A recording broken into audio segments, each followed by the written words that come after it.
বন্ধুরা, কেমন আছো সবাই? আশা করি ভালো আছো। তো আজ আমি বানাবো দেশি মুরগি ঝোল। তো চলো তাহলে শুরু করা যাক।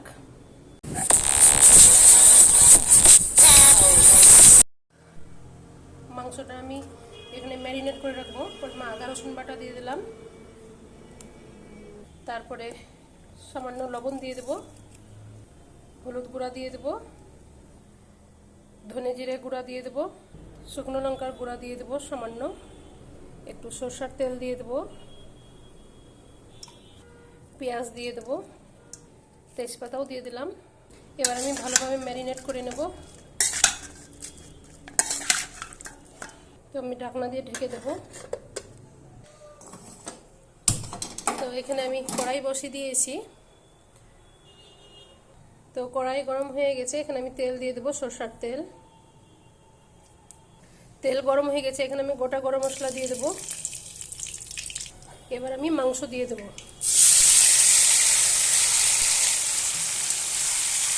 ভালোভাবে নাড়বো।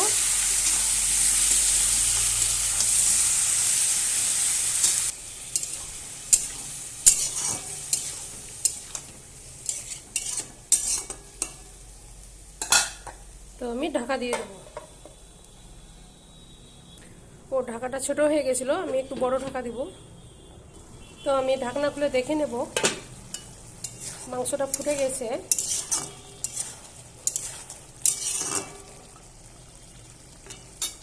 আবার আমি ঢেকে দেবো ভালোভাবে সেদ্ধ হওয়ার জন্য। তো আবার আমি খুলে দেখে নেব।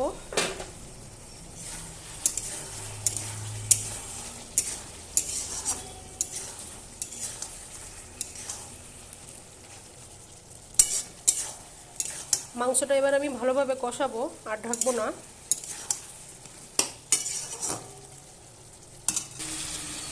তো আমার কষা হয়ে গেছে। মশলাটা লেগে যাচ্ছে বলে এখানে একটু আমি সামান্য জল দিয়ে দেবো। দিয়ে আবার একটু কষাবো আমি ভালোভাবে। দেশি মুরগি একটু ভালোভাবে না কষালে সেদ্ধ হবে না।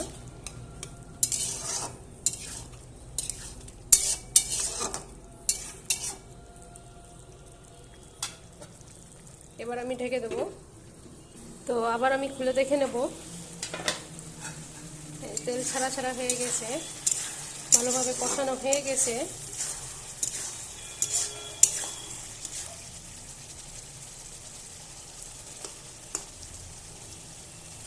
সেদ্ধও হয়ে গেছে। এবার আমি ভালোভাবে কষিয়ে সামান্য একটু জল দিয়ে দেব। তো কষানো হয়ে গেছে, এবার আমি জল দিয়ে দেবো এখানে।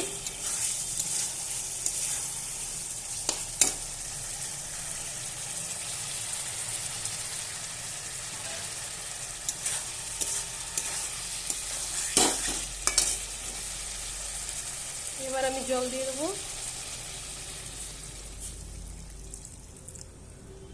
তো এখানে আমি জল দিয়ে দিয়েছি, এবার ঢেকে দেব